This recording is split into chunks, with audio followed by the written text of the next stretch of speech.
Hello, welcome back to card number 3 from this month's February card making projects.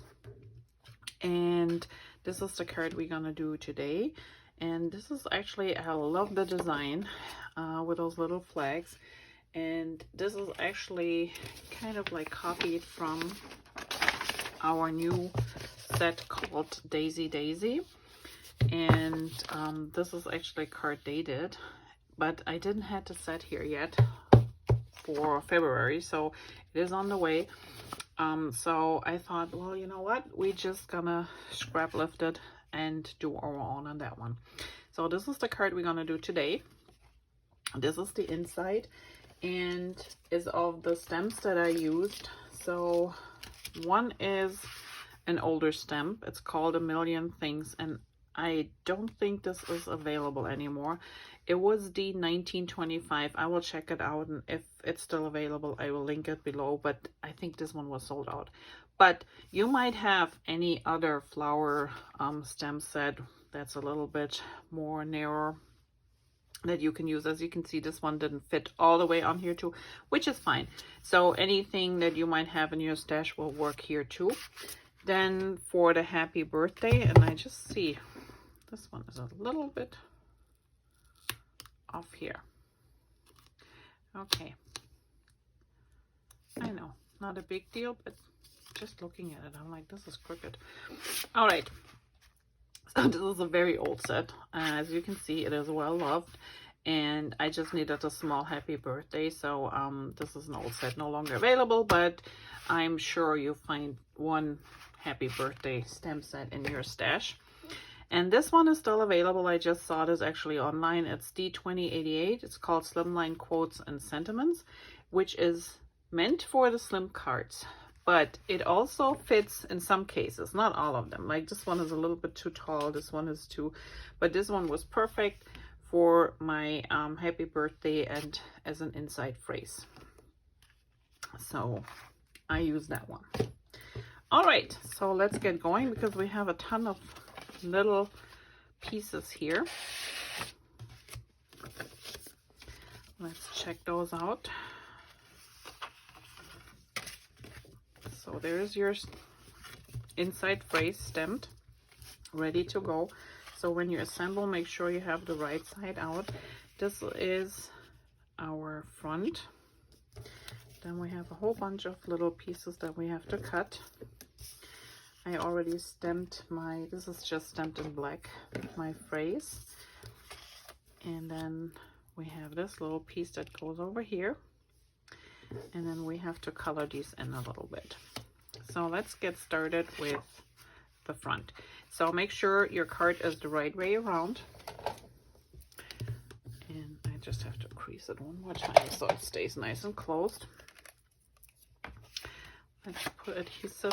And when you get our paper, just remember there's always two sides to the paper. So there's a lighter and a darker. I know sometimes it's hard to tell. I'm using the darker side of this one. And I'm also using the darker side here. You can tell a little bit the difference. I'm using the darker side for the matting of this piece. But if you like the lighter side better, go for it. This is up to you. Okay. Let's put this one on here, and this just goes straight on top here. Just making sure, and I like to use my liquid adhesive to apply these big pieces up front here because it gives me a little bit time to move things around if I don't get it right the first time. But this looks pretty good. There's my phrase. Always double check. Done this before that, you know, phrase was upside down or on the wrong side because I didn't pay attention when I was prepping the set. All right, this just goes on top here and it lines up with the fold. So it might overlap on this piece a little bit, and that's okay. Okay, before we go on, these pieces, and they all have just a little V in here, so you can practice cutting these. There's one. So you cut this, you take the middle of this, you go as far up as you want this V to go, and then you cut from one corner to the tip and from the other corner to the tip. There's number 2.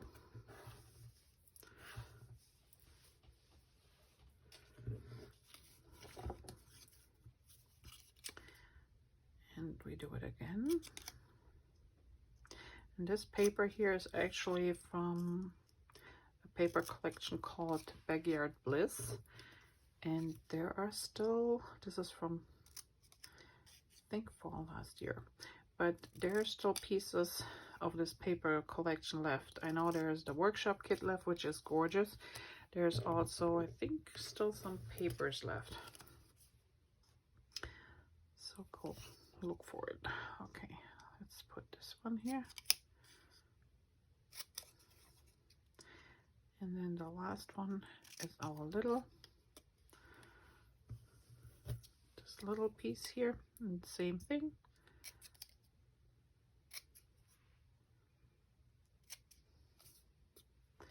There you have it. I think this one I ripped a little bit. Right, and while we're at it, might as well do this one here too.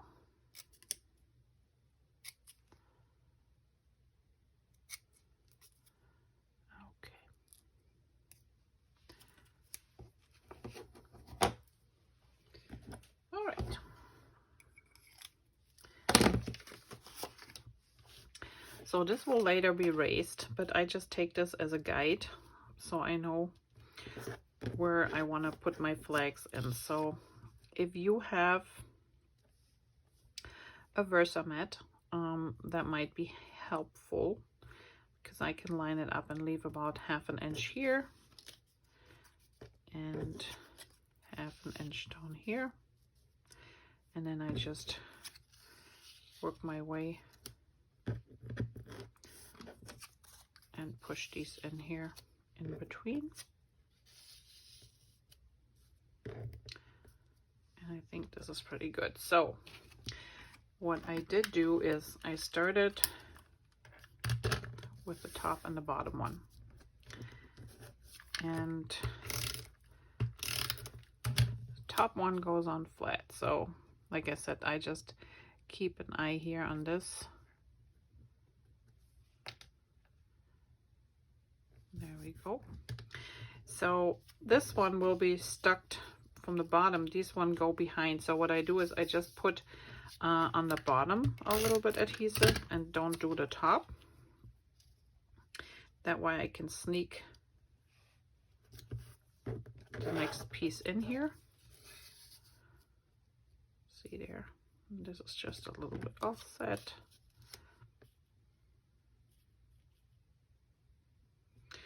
This is looking good. So the top ones we can adhere completely. I just overlap mine a little bit, like so. And this one we only put adhesive on the bottom and tuck this behind here.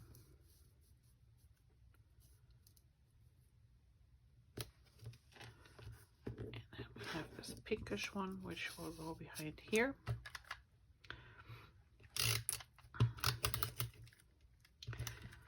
Oh, don't you know it?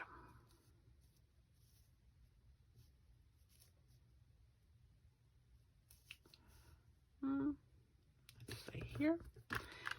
My adhesive is done. Let's grab a new one. Normally it's my liquid adhesive that I run out, but I made sure this time I grab a new bottle because my other one is really getting low. All right, then we put this little guy on here, and this just overlaps both of them, and the flags are set. So I know this looks kind of weird back here, but we're gonna cover this up anyway. All right, next, let's head to our flowers. So now I colored mine in just a hint, and I didn't use anything fancy. I just plain coloring pencils. I used the yellow, orange, and a darker red for the flowers petals, green and a little bit light brown for the stems, and then the middle part of the flower is this darker brown, or lighter brown and darker brown. So let's start with the little flowers first, and I just used the yellow as the base. And the key is not to push too hard. We're just giving it a little color.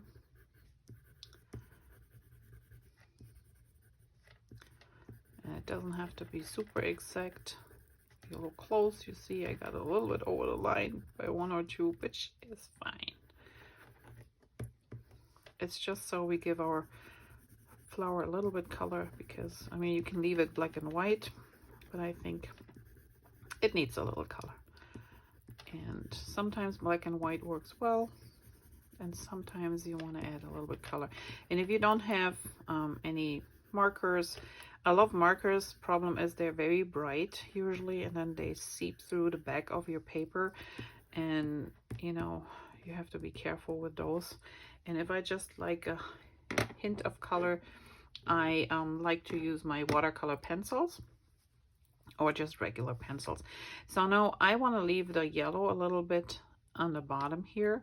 So I'm actually doing like in reverse. Normally you would go light on the outside, darker towards the middle. I want to leave the highlight in the middle here.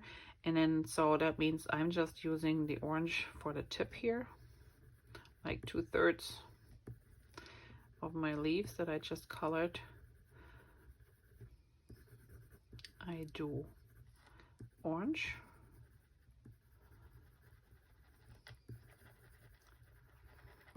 and like I said, you just don't want to push too hard. If I push too hard, I see streaks, I get too much color, and I really just want a little soft tone. And if I think I missed a little bit or I need a little bit more, then I just go over the petal again. I think this looks pretty good.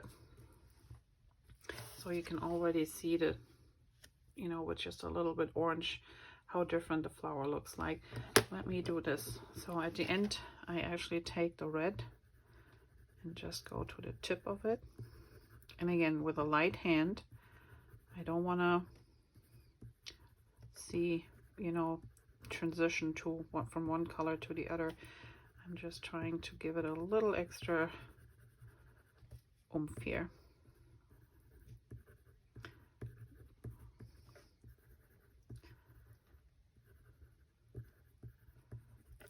Okay, and here we go. Can you see the difference?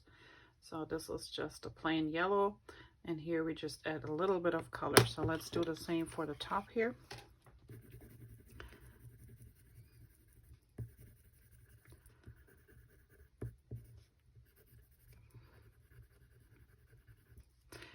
And you can go over your yellows.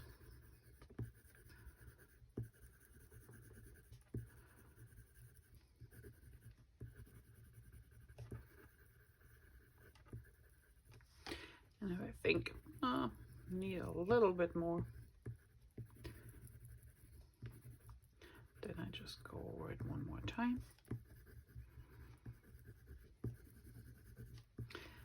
And I think that's good.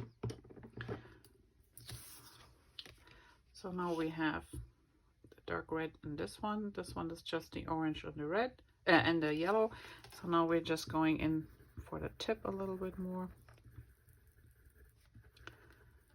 And like I said, I don't push hard. I just give it a light. I rather go over that 2 or 3 times to achieve the right color, because once you have streaks in here, it's just, they don't come off. Okay, so So I think this looks good. I would just leave it. So now you have the lighter, the highlights in here, and then we're just getting a little bit darker on the outside. If you feel like, well, this one here needs a little bit, I just see differently because the light shines right on here. I have to lift it up and look at it. Yeah, I think that's fine. So 3 colors here. Then we just take our green.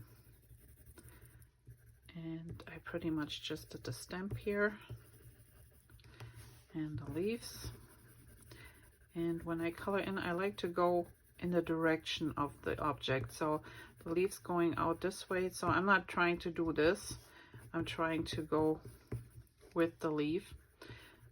That way, you know, the flow is better and it's more natural. When you go crisscross and you do get a few streaks, it just looks weird. So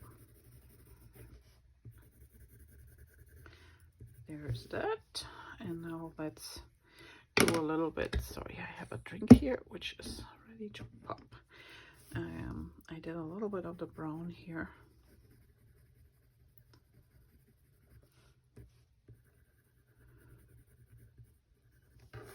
And again, that's nothing you have to do,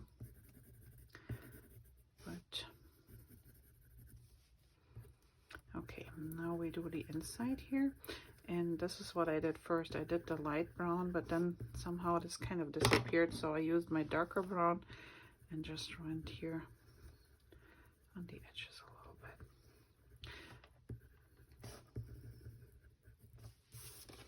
And that is all that we do to color this little flower in, with a few little pencils. So these are, that's a Stadler is a German company, but I think I got them here. So these are at Michael's. So this is just a variety pack that I got. Got a whole bunch of different colors, but as you can see, you can mix them too, and these are really nice. So whenever you get yourself some pencils, make sure it's a good quality one, and they will last you for a long time. My other favorite is close to my heart, has these ones here. These are watercolor pencils, and they're awesome, and I made a tutorial with those before too. So these you can use as regular pencils if you want to, but you can also use them to color something in. Then take a brush with a tiny little bit of water and go over your colors again, and you will see how the color starts like swimming, like floating, and they really merge into each other without any streak or anything. So these are really awesome. If you're interested to know more about watercolors, just leave me a comment below. I'm more than happy to show you how these work, and they're just a fun extra to have. They're not very expensive, but they bring color to any image. So if you saw the image before and now, I think it just makes a difference to have it colored a little bit. All right, let's put these two together. And with the watercolor pencils, I know people always say, oh, then I need extra watercolor paper. You don't. If you do it the right way, you can get away with just regular cardstock like we used here. Our Close to My Heart Daisy White cardstock has a nice thickness to it. Works great. I even use regular black ink to stamp my image and then color it in with watercolors. So you don't really have to have any special equipment. All right, so this one is raised.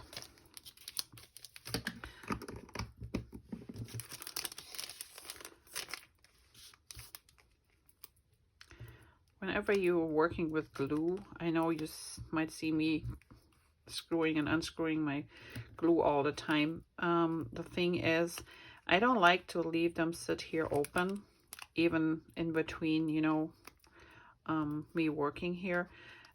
It just, they sometimes dry out depending on what the weather is like. And when they dry out, they're just a pain, especially the really fine, that they have use a fine tip or something. So I like to close mine up so they don't dry out on me. And there are certain adhesives you want to put a lid on right away, because otherwise they really give you a hard time. The Tombow is not so bad, but it's just a habit. It's the same habit. So I put this in here and I just leave a little bit of a showing of the base color, and then cover up all our little flags here. There you go. So if you see me closing my ink pad, and I do this in class all the time too, when I watch the ladies work on their projects, and I just do it automatically. And I always tell them, it's not that I'm OCD, but I've been there, I've done that. An open ink pad, I know where my ink pad is at normally, and it still happens to me once in a while. But they usually don't know, and then their project ends up with a corner, the envelope, something ends up in the ink pad, or you spread it all over, and then it's just a mess. So it's easier to be proactive. And this one is a little bit too long here. Be proactive and just make sure you know, you close it, that way you don't avoid dipping into it. Okay, is this straight now? There we go. All right, so we put one more on top here, and that is the outside of our card is done. So all we have to do is the inside. And again, I use my black pen and do a double line here that crisscrosses.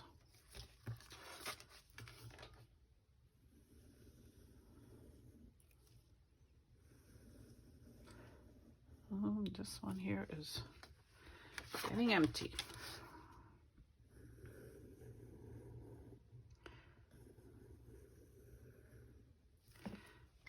Right. Oops.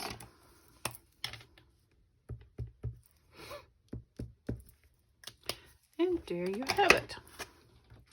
There's your inside and there's your outside of the card. I hope you enjoyed this little tutorial.